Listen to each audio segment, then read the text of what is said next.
Hey everyone, this is Jo. We're going to make some gingerbread today. So I'm using the BBC Good Food recipe book, and I'm doing a mix of their gingerbread house recipe and their gingerbread footballers recipe.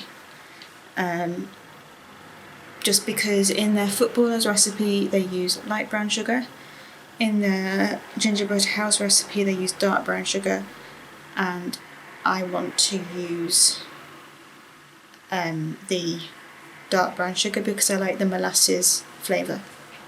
I'm hoping this will be visible enough. We don't have a clear bowl, unfortunately. So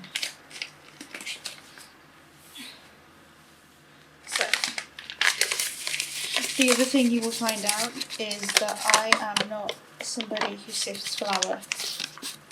I know I should, however, I don't, because that's just more washing up.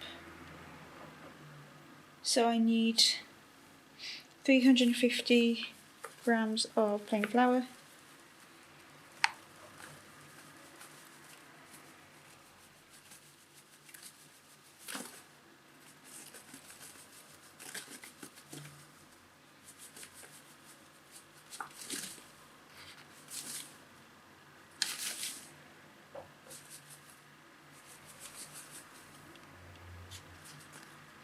oh, 342 in that bag.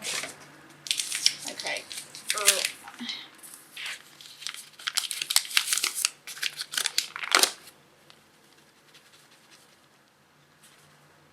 I'll do, have I gone? Yeah, I've gone way over now. See, normally I would just leave that as it was, however we are baking. So even though I won't sift, I do care about proportions. There we go, 350. So we have 350 of plain flour and 1 teaspoon of bicarb soda,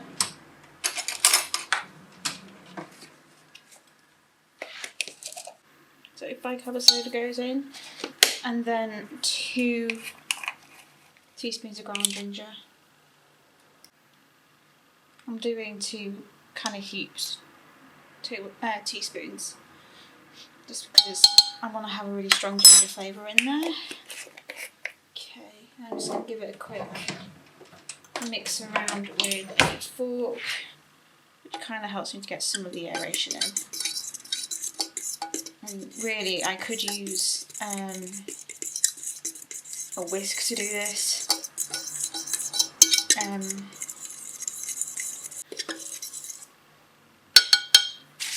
I'm going to add some butter to it. So this is cold butter, just out the fridge. And I need 125 grams, so there was a tiny bit there, so 0 my scales. Okay. So this is actually a baking block, so it's not butter because we are lactose intolerant.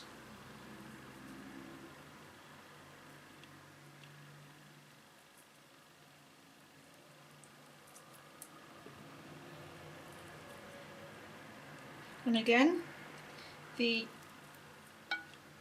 recipe says cubed. I am not cubing this bit. I might have to cube the next bit of it though, because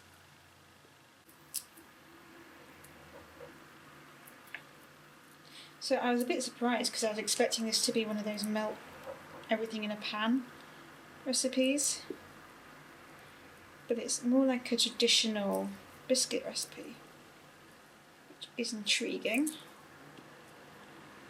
I'm sure I did this recipe last year, but I can't remember doing it. I don't remember which one we used. I know that we made loads of gingerbread, but I can't remember which recipe I used. There we go, so exactly 125 grams of butter or baking block, and then I'm just gonna, see a little bit better now if I move it into shot. What is going on with the traffic today? God.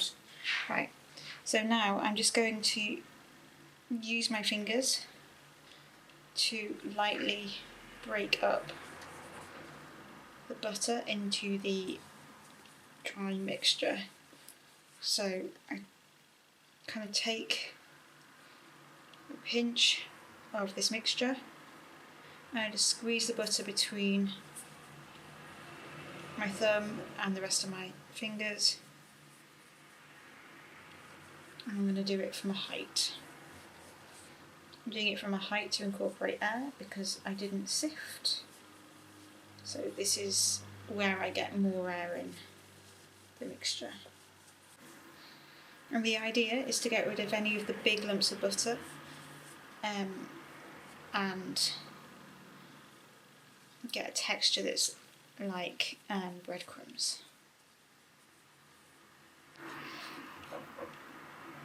Okay, so you can see that the texture is now that of kind of breadcrumbs, and also if you have a look, the colour has taken on some of the colour of the butter, so it's a bit darker in colour than the flour on its own. So now we have our butter, flour and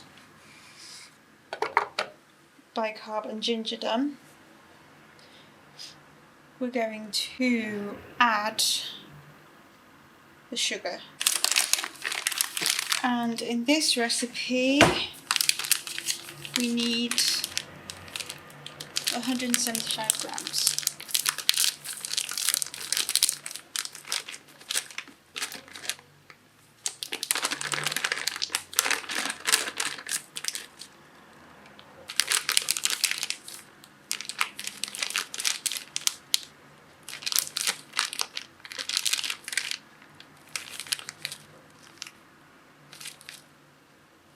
Okay, there we go.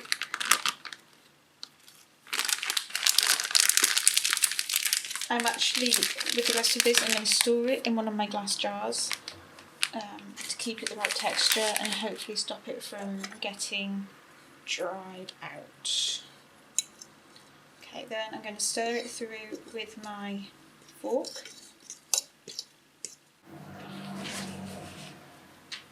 Okay. So we need 4 tablespoons of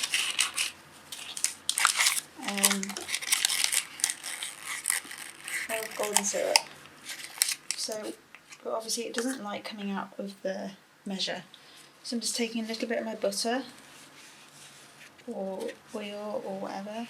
I'm just going to lightly grease the inside of my measure, and this will help the golden syrup to come out. So I'm going to use that much-ish of milk. I'm going to assume that's about right. I'd rather have too little than too much because I can always add more. Okay.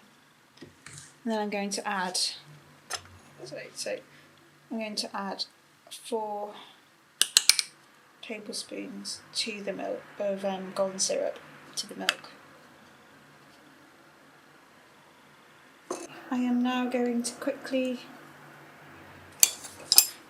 okay, so with my fork I'm just going to mix the egg and the golden syrup together. Okay, so we have our golden syrup and milk mixture, and then we're just going to add it to the dry ingredients.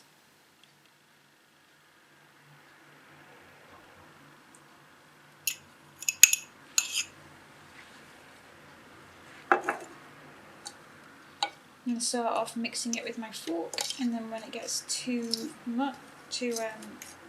heavy, I will use my hands and knead it in. Okay. Now I think I'm going to need maybe a tiny bit more milk, just to help me get it together. So I'm going to pour it into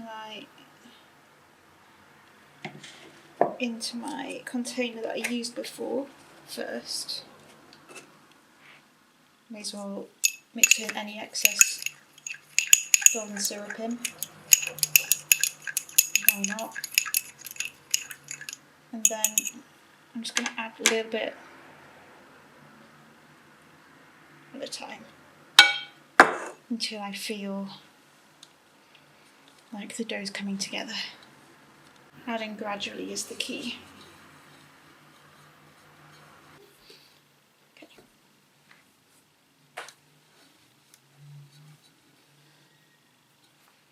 Okay, so it took about 10 minutes of working, but now we have one soft cohesive dough. So now what we need to do is just split it in half with our hands or with a knife if you're going to be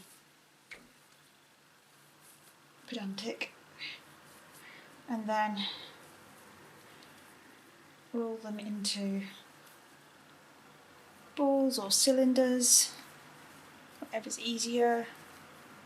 We actually don't have any cookie cutters, so I'm going to roll it into a cylinder so that we can just slice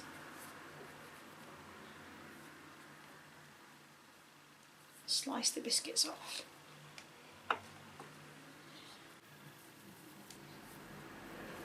That's really pliable, it's a bit like Play-Doh consistency.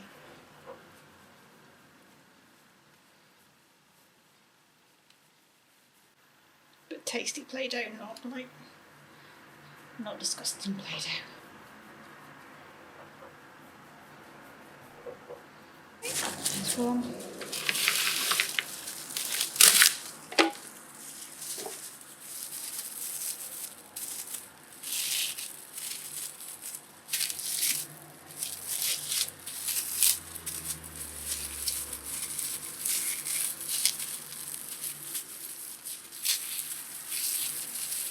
And then these are going to chill in the fridge for about 30 minutes.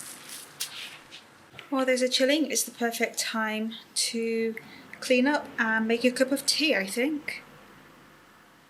So I will see you when we're ready to bake.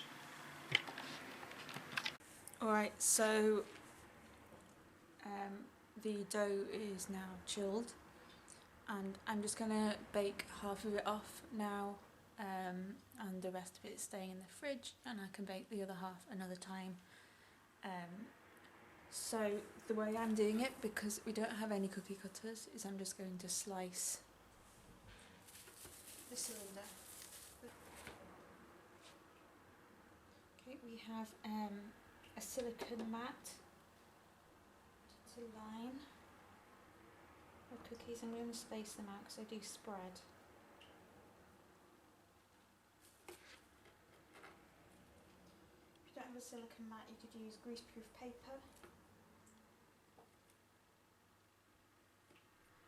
And the thickness is about half a centimetre.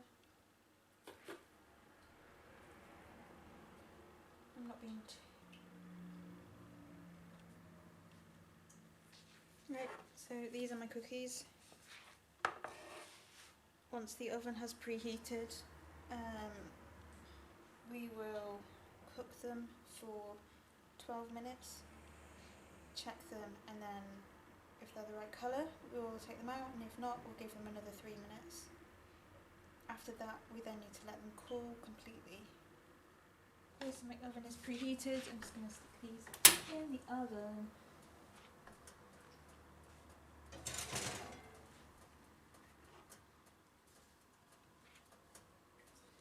Wow.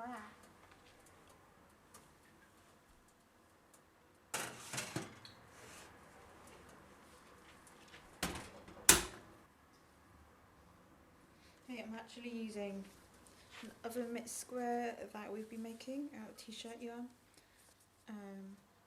We got a little bit addicted to making them, so we now have a lot of t-shirt yarn.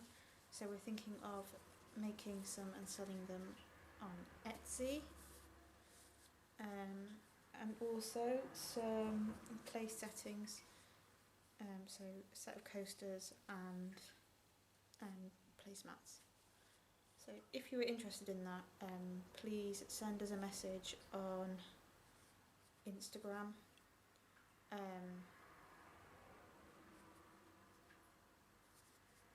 And we can start getting that set up. Alright, so these are our final biscuits, the kind of golden brown. I'm just going to let them cool on the trays for a few minutes, just until they firm up, and then transfer them to a wire rack and decorate them.